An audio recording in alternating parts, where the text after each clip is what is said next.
Hey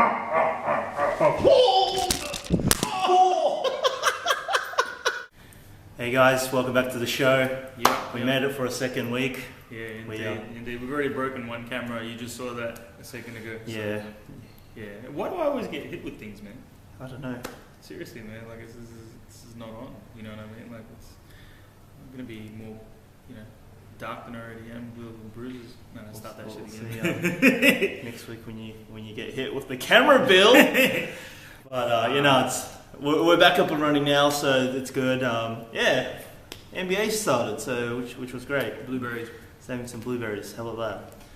So it's 3 days in. 3 days in. 3 days in. Yeah, 3 days into the season, and it's been good. I guess we've got a lot to talk about today as well. So yep. We'll just get it underway. We'll talk about starting off cold and starting off hot. Teams that have started pretty good in the first week, and teams that have started off pretty decently, bad in the first week. Yep. Dwayne Swade, as we said, is in the building. See what I'm saying, man? We ain't lying, man. He's just done in. It's Dwayne Swade. Swade. But hopefully he'll be a bit less camera shy this week. Starting off cold, Celtics, man. They lost to the Knicks. They lost to the Heat. And they lost to the Hornets by 20. What do you think? Well, yeah, that's they haven't lost 3 in a row since 2006, 2007. So it was before the trade of Kevin Garnett and Ray Allen to the Celtics. No Paul Pierce. Obviously, that will add a bit of pressure to the team. Yeah. But also, just the past 3 games, I guess their weak point would be too many points in the paint, and also just with their offense, they're throwing away too many shots. Yeah. I think they're not looking for the extra option, like they usually do. But yeah, they give away too many shots, and this is probably David Stern on the phone right now. So this is probably David Stern on the phone right now. Let me just get this real quick. Yeah. What's up, man? Yep. Stern, excuse me for 1 second. No, it's cool. All right. Also starting off cold is my team, the LA Lakers. They've started off by losing to Chicago by 1 point in a pretty tight game. Then next they lose to Sacramento, which was pretty embarrassing. That was a key game because it's the Pacific Division. Yeah, straight up. Well. But also before that, because not only these 2 losses. What about the other 6 losses that you guys had before that? The sweep to the Mavs and the 2 preseason games against the Clips. You're enjoying this a bit too much, man. I am. A bit too much. I'm loving it. The reason you can't really take that into consideration, right? Yeah. It's not necessarily the same team. Some of the pieces are gone. Some of the pieces aren't there at the moment. So, for example, Bynum's injured at this point. I'm not injured, sorry. He's on suspension for smashing Berea, who's like 5'0". Last year. It's pretty sad, Andrew, but I still love you because you're a Laker. But you know what I mean. So Bynum's out until next week. Odom's out. You know what I mean. They haven't found anyone to replace him. So realistically, you're talking about a team that's starting. Josh McRoberts and giving Troy Murphy a lot of time, and both of those guys have been excellent in these games, but they just don't have enough firepower at the moment. I think when Bynum comes back, that'll sort of alleviate a lot of that. That loss to Chicago, you know what, Lakers, the only people they can blame are themselves for that. They were up by 10 in the 4th quarter. They didn't close out properly. Hats off to Luol Deng for pulling off a really good defensive move. Hats off to Derrick Rose for finishing that. It was a pretty... Over Gasol. Yeah. Over a 7-footer. So that's, it was a big shot indeed. Probably the biggest highlight of, the opening day's games was that Lakers and Bulls game. They had a really, really good game. They fought down to the wire. LA did come back and they destroyed Utah. They actually smashed them. They trounced them pretty badly. But I guess, look, man, as beating Utah at this point, Utah's become the new punching bag for the league. You know what I'm saying? So you can't really. They're the front runner for the number 1 pick next year. Yeah, definitely. It looks like they're trying to tank. Starting off hot, the Heat. You know what I mean? Like, as much as I hate to it, I really don't like the Heat. But at the same time, I think they're going to win it this year, and they've just rolled right through people, man. They beat Dallas by just like they had something to prove in that game. They just destroyed them. They went through. They beat the Celtics by about 10 points, and today they beat the Bobcats by about 1 point. So that was they closed out. Wade closed out pretty. Dwayne Swade, who you just saw, closed out pretty hectic in that game. Your team, the Thunder. Thunder, yes. Yeah, off to a great start. They beat Orlando. Mm-hmm. That was the first game, right? I kind of forgot already. And then they beat Minnesota by 4, which was pretty close. And today's game against the Memphis Grizzlies, it was down to the wire. You saw that game, right? Yeah, it was an intense game, man. That's one of my favorite rivalries. One of my fallback teams, the Grizzlies at this point, they really won me over in last year's playoffs with the way they play. They play with a lot of heart, they play with a lot of hustle and a lot of drive. And they're just tough, man. They're a tough team, and they really took it to the Thunder today, bro. Like, straight up, you know what I mean? I wouldn't say they had their A game, but I don't think the Thunder had their A game on today as well, and the Thunder still pulled it out. So, you know, you managed to just win, but it's still early. Yeah, but they did beat a front runner or contender in Orlando. Yeah, they're not down and out yet. Yeah, definitely not down and out, man. There's 3 surprise teams that we could probably talk through here as well that have just really, they were off the charts for us. The Nuggets have just been spectacular in all the games that they've played. They won by almost 20 points in both of those games. They just smashed Dallas and they smashed Utah. Utah, like I said, is not really any notch, but I mean, if you think about it today, they destroy Utah that bad that their starting 5 didn't play more than like 24, 25 minutes. Do you know what I'm saying? So the fourth quarter, they had their entire second bench unit on. That should tell you how much they were winning by. Perfect. Nene's really stepped up, and Ty Lawson's really stepped up.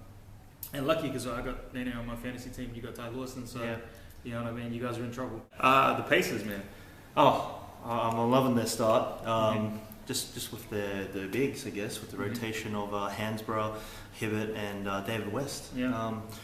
All three players reaching double figures in rebounds. Rebounds are really important for the Pacers. Yeah, and I guess with the pace of Darren Collison as well to assist the bigs with points in the paint. Yeah, points in the paint. You love that shit. Huh? Points in the paint. That's today's topic. I go hard in the motherfucker. It's Kwokka Flocka Flames. Man. Indy, can't say. I'll sum it up by saying this. I saw a headline the other day, and sums up exactly how I feel about the Pacers. And basically, the headline said that the Pacers are finally a team again, leading to the fact that it's no longer just Danny Granger running the show out there. It's basically they're an entire team, and we'll leave it at that. So hats off to the Pacers for coming up. The Spurs, man. The Spurs have just been ripping through people as well. They destroyed the Clippers today, man. Technically, the Clippers should have come out like a bat out of hell and just really taken to it, an athletic style of play against these guys. But Manu Ginobili seems to have stepped into a greater role. Tim Duncan seems to have stepped into a lesser role. And what are your thoughts around the Spurs, dude? Well, just with this game, I was quite surprised that they were able to beat Clippers being a older team. Yeah. But I guess with pieces like Kawhi Leonard, who shot an excellent 3 the other day, and also 1 3. No, still counts.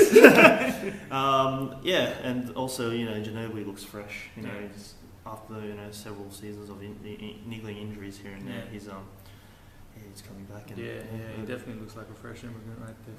But so those are our hot calls and surprises as well. Yeah.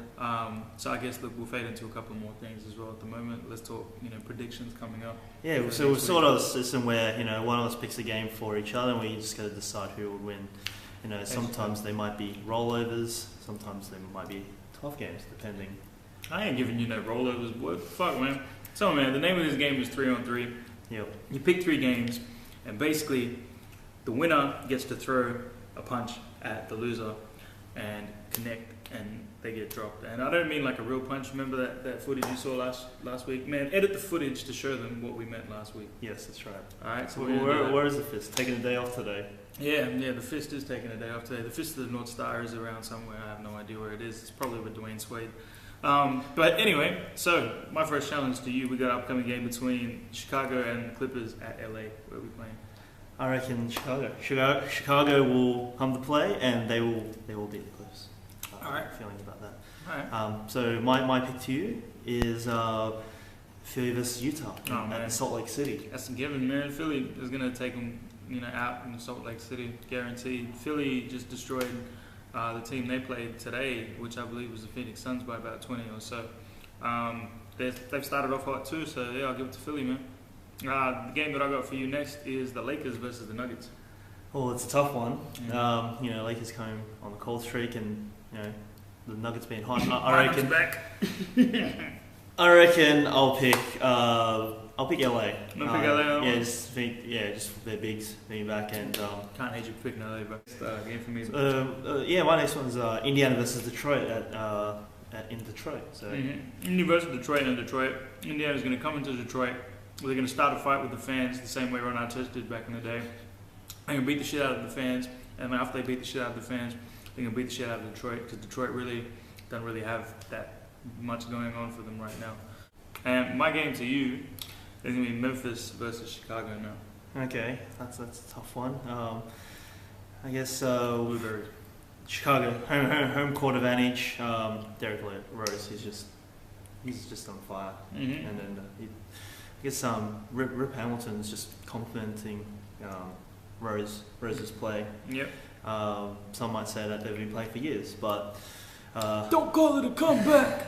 I've been here for years. Yeah. So that's our 3-on-3. You got one last one. Yes, got one last one. So it's the Hornets versus Sacramento in Sacramento. Yeah, I think the Ball Sacks will. I mean, the Sacramento Kings will take this one for sure, man.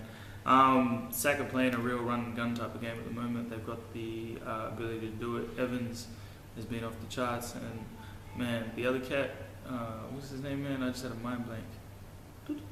Thornton has just been crazy as well, man. You know what I mean? So yeah, I'll pick Sac in that one, and let's see who gets punched, and let's see who gets to keep their dashingly good looks. Yeah, so the video will be at the beginning of next week's show. And yeah, looking forward to next week's show. Actually. Yeah, I was actually pumped for this show because we just kept on, he's just messaging about because we're in NBA fantasy league and we just not like a gay fantasy or No, anything no, like that. no. Just like an NBA fantasy. yeah. People that are watching instead of thinking anything else. It's like a system where people take teams, right? And they get drafted players, and then they have to play those players, and for each point a player gets, the team gets a The point. statistics-based game. Yeah, just Google it. You know what I'm talking about, man. That's right. Yes. Yeah. So I'm gonna beat your ass in fantasy this year too. Oh yeah. Like not beat your ass, like oh man. Shout out to those who are in the comp, and yeah, looking forward to keeping that money at the end of the season. Yeah, no doubt, man. Shout out to all of you guys. Trade me your players when you're done, and yeah. Good luck. Are you looking for anyone in particular, just to let them know? Look, I'm probably looking for an all-star caliber point guard. I've got a lot of centers and forwards, but don't send me no bullshit trade. Someone tried to trade me Austin Day, and someone I can't even remember, Austin Day and some other crap for DeAndre Jordan, and I was like, really? Come on, son. You know what I'm saying? So Probably watching us now, but yeah. No more bullshit. You know who you are. No more bullshit trades. All right.